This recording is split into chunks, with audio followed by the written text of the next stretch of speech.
दोस्तों नमस्कार। आप सौ जाणो छो, समग्र दुनिया जाने छे, समग्र हिंदुस्तान जाने छे। आजे भारत वर्ष, भारत देश नो आज एक पर्व छे અને એનું નામ આપ્યું છે ચૂંટણી પર્વ। આપણા માટે એક તહેવાર છે, રાષ્ટ્રીય તહેવાર છે। આજનો દિવસ આપણું ભવિષ્ય નક્કી કરવાનો દિવસ છે। આજનો દિવસ દેશનું ભવિષ્ય નક્કી કરવાનો દિવસ છે।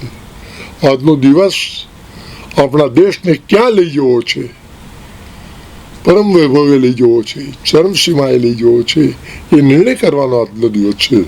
આજનો દિવસ એક સાથે ભેગા થઈને વહેલા ઉઠીને મતદાન કરવાનો દિવસ છે। મિત્રો, 5 વર્ષે ચૂંટણીઓ આવે છે, પછી પંચાયત હોય, વિધાનસભા હોય કે લોકસભા હોય, પણ સર્વ ચૂંટણીઓ કરતા લોકસભાની ચૂંટણી અતિ મહત્વની છે। સમગ્ર દેશનું સુકાન વિજયી થનાર પક્ષને સોંપવામાં આવે છે અને વિજય થનાર પક્ષ એમનો લીડર નક્કી કરે છે। આજે લીડર નક્કી થાય છે, દેશનો પ્રધાનમંત્રી બને છે। છેલ્લા 10 વર્ષથી અને એમ કહીએ તો છેલ્લા 20 વર્ષથી ગુજરાતના મુખ્યમંત્રી અને ત્યાર પછી ભારતના પ્રધાનમંત્રી તરીકે માનનીય નરેન્દ્ર મોદી આ જગ્યાને શોભાવી રહ્યા છે। એમની સાથે અન્ય કાર્યકર્તાઓએ પણ સાથ અને સહયોગ આપ્યો છે। આ ચૂંટણીની અંદર દેશના સર્વ પક્ષો ચૂંટણી લડી શકે છે અને લડી રહ્યા છે। નાની મોટી પાર્ટીઓ ચૂંટણી લડી શકે છે, વ્યક્તિગત ઉમેદવાર પણ ચૂંટણી લડી શકે છે। મારે એટલું જ કહેવું છે, આ મતદાનનો દિવસ છે, પવિત્ર મતદાન। પવિત્ર કામ કરવા માટે જે ઉત્સાહ હોય, જે આનંદ હોય, જે થનગનાટ હોય, એ થનગનાટ બતાવો। વહેલા ઉઠીને સર્વપ્રથમ એક જ કામ, મતદાન, મતદાન, મતદાન।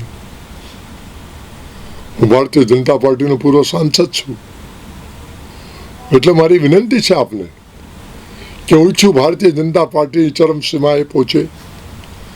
ભારતીય જનતા પાર્ટીના પ્રધાનમંત્રી માનનીય નરેન્દ્રભાઈ મોદી ત્રીજી વખત દેશના પ્રધાનમંત્રી બને। આપણો દેશ સર્વ રીતે દુનિયામાં નંબર 1 બને। આપણો દેશ દુનિયામાં સર્વ રીતે લોકોની ઉપર પ્રભાવ નાખી શકે। આપણા પ્રધાનમંત્રીની વાત દુનિયા માને, સમજે અને વિચારે। આપણા દેશના પ્રધાનમંત્રી ની ઈચ્છા જે આવતા 25 વર્ષ સુધી જે કરવાની છે એ કરવા માટે એમને તક મળે। આપણા દેશનો વિકાસ કૂદકીને ભૂસકી આગળ વધી રહ્યો છે।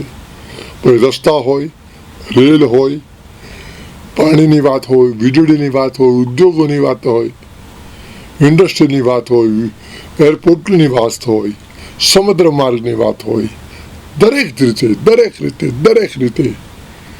દેશ આગળ વધી રહ્યો છે।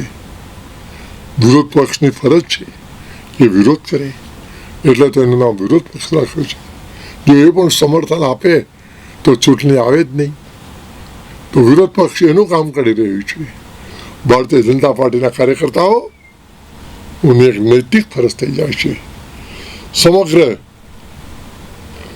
5 વર્ષ સુધી થયેલા કાર્યો, અને આમ તો કહું તો 10 વર્ષ સુધી થયેલા કાર્યો આપ સૌની નજર સમક્ષ છે।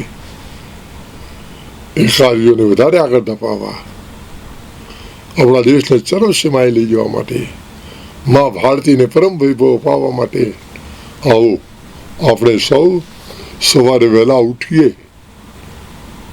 આપણા હૃદય કમળમાં જે કોઈ દેવી દેવતાને આપણે માનતા હોય એને વંદન કરીએ, પછી ચરણ કમળથી ચાલીએ, મતદાન મથક પર જઈને કમળના નિશાન પર મતદાનની મોર મારીએ અને ભારતીય જનતા પાર્ટીને આપણે વિજયી બનાવીએ। અને આ વખતનો નારો છે, अब की बार 400 पार, अब की बार 400 पार। हर कोई कहे कि अब की बार 400 पार। बराबर ने मारा मित्रों, मतदान करिए आओ। ओके, जय हिंद, भारत माता की जय। तो व्हाट्सएप, ट्विटर, फेसबुक, इंस्टा जहाँ भी आपका अकाउंट है, इसे शेयर बटन के द्वारा वहाँ पर शेयर करें